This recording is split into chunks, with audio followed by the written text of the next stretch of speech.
Raj stepped off the plane and into the crowded terminal at JFK Airport, clutching a small, worn suitcase in one hand and his dreams in the other. The loudspeaker announcements, hurried footsteps, and his cousin Ravi, who had moved to the US years earlier, had arranged for him to stay in a tiny apartment in Queens. The moment Raj stepped into the apartment, the reality of his situation hit him. No one's going to wait for you to figure it out, Raj nodded, determined. He had studied English back in school, but the rapid pace and slang-filled sentences of Americans felt like an entirely different. The kitchen was a whirlwind of activity, pots clanging, spices filling the air, and orders being shouted in English. Raj, bring to naan to table 5. The manager yelled. Raj grabbed the bread and the customer tried to explain, but Raj only managed an awkward smile before retreating to the kitchen. Later that evening, he Googled the word on his old smartphone. Rata, he muttered to himself, F. The next morning, Raj arrived at the restaurant with a new sense of determination. He had stayed up late practicing words he had written in a small notebook: naan, spices, side dish, and of co. Raj jumped into his tasks, but as the lunch rush began, the fast-paced requests in English started again. Table for wants more water. Can someone check if table 8 is ready for their check?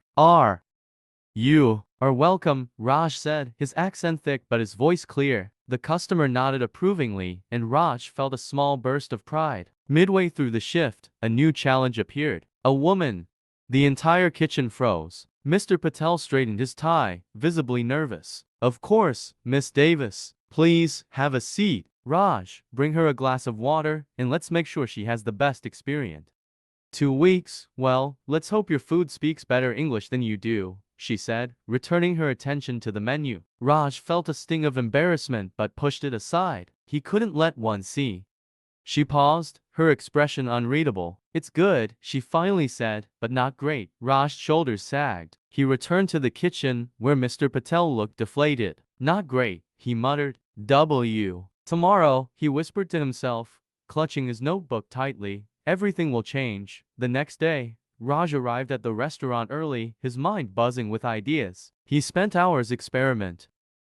It's my special curry, Raj replied, his voice steady. I want to serve it as a special today. Mr. Patel frowned but leaned over to take a small taste. His eyes widened. This is excellent, very good curry, he said with a smile, pointing to the chalkboard menu that read, Chef Special, Raj's signature curry. Things took an unexpected turn when Emily walked in again. Raj froze for a Raj, it's your recipe. You serve her. Raj hesitated, but then he nodded. Carefully plating the curry, he walked it over to Emily's table. This is special curry, Raj said, his accent pronounced.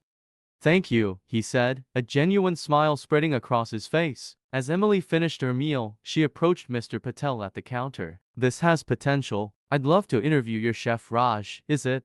Raj nodded, understanding her words even as he struggled to find a response. I try my best, he said slowly. Emily smiled. I can help you with that, if you're interested. Raj's eyes widened.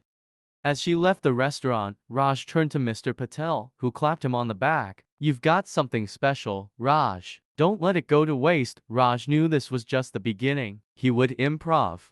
Mornings were spent in the kitchen experimenting with new recipes, and evenings were dedicated to improving his English. Armed with a notebook and Ravi's old English grammar book, Raj practiced forming. He wanted to do just that, but how could he share his story if he couldn't find the right words? One evening, while practicing at the dining table, Ravi walked in and raised an eyebrow. You're still? Okay, let's try something. Pretend I'm a customer at your food truck. Sell me your curry. Raj hesitated but then nodded. Hello. Welcome. I make special curry for you. Ravi shook his head. No. The next day at the restaurant, Raj decided to test his skills. A regular customer, a middle-aged man in a suit, approached the counter. Hi there, Raj said, his voice slightly nervous but steady. This time, she brought a photographer with her. As she snapped pictures of the dishes, she called Raj over. Raj, she said, I've been thinking, you've got a great story, but people also want to see.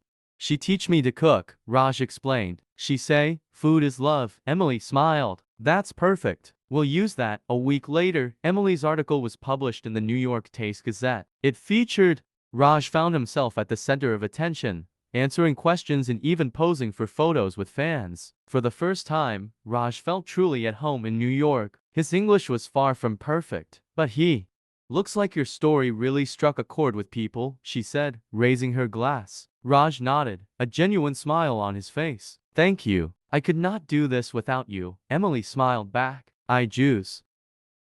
The days after the article's release were a whirlwind of activity. Customers lined up outside the restaurant, eager to try Raj's signature curry. Food bloggers, local journalists, and even influencers. His once hesitant greetings turned into warm, enthusiastic conversations. Hi there. How can I help you today? He'd say with a smile. One evening, Emily returned to the restaurant. Raj greeted her at.